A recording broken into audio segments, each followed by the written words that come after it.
Bonjour à tous et à toutes, c'est Stan pour le site etidia.com. Aujourd'hui, on va parler d'une valeur française qui m'a été réclamée, pas celle-ci en particulier, mais des valeurs de fonds de PEA, c'est-à-dire plutôt du long terme. Je vous propose Renault. Alors, certains vont me dire Renault, puis Mercedes, etc. Bon, moi ici, le propos, il est purement technique. Peugeot est peut-être d'ailleurs une bonne valeur, je vais l'étudier, pourquoi pas. Bon, Renault, l'automobile, il est clair que vous voyez, vous voyez la perspective, c'est un couteau qui tombe, et on va mettre du long terme là-dedans.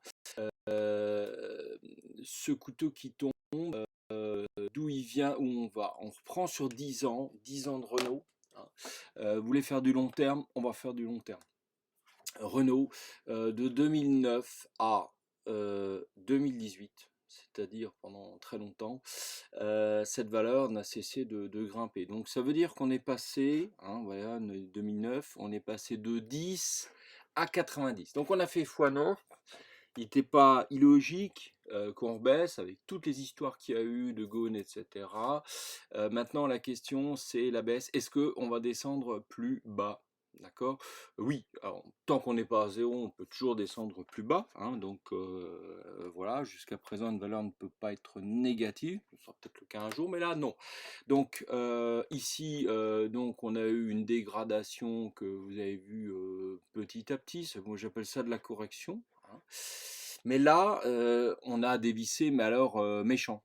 Et on va voir de quand ça date du mois de décembre. C'est-à-dire que les perspectives de Renault étaient franchement dégueulasses, donc ça explique probablement ça. Et on va se remettre en...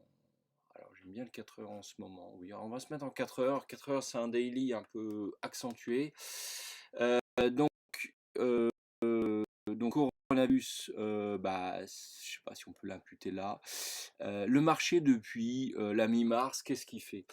Eh ben, il se dit, mais de toute façon, on en a pris tellement plein la gueule que bah, maintenant, ça devient quand même attrayant. Et qu'est-ce qui fait le marché depuis 2 mois?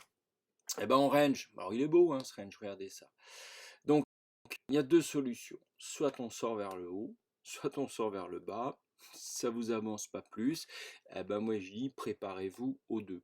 Moi, je dirais quand même que là, euh, le marché sur Renault est très résilient. J'ai envie de dire que ouais, il y a la loi de Dodo, encore une fois, c'est de moins en moins bas. On peut s'amuser ici ou ici à tenter une sortie vers le haut. D'accord? Donc, vous pouvez aussi attendre que ça revienne là, j'en sais rien. Mais moi, je dirais quand même plus de chances de sortir vers le haut de cette histoire-là. Euh, Si on se met en daily, on ira jusqu'où? On n'ira pas bien loin. Hein. Attention, on va pas refaire x9 d'un coup. Mais moi, je dirais qu'on va peut-être rechercher les gaps et que si on se met à mettre Fibo sur, petit recensement Fibo sur l'ensemble, ça nous mènerait où? Ça nous mènerait qu'il y a peut-être une première étape ici, vous voyez, à 30-31. D'accord? Et comme par hasard, Balthazar, il y a un petit gap, on peut se faire, hein, vous voyez, de 17 à 31. C'est-à-dire presque, pas tout à fait, x2 à court terme, moyen terme, c'est-à-dire de 15 jours à 6 mois. Je ne sais pas, je ne suis pas devin, donc ne me demandez pas le timing précis. Si c'est invalidé, parce que c'est une histoire de probabilité, bon, bah, faudra sortir là. Si vous prenez une sortie ici, un stop loss à 14, eh ben, vous irez faire les 12. Donc c'est un risque à prendre. Hein, avec un stop loss conséquent, je vous l'accorde, mais c'est un risque à prendre. Voilà, c'était Stan pour le site etidia.com.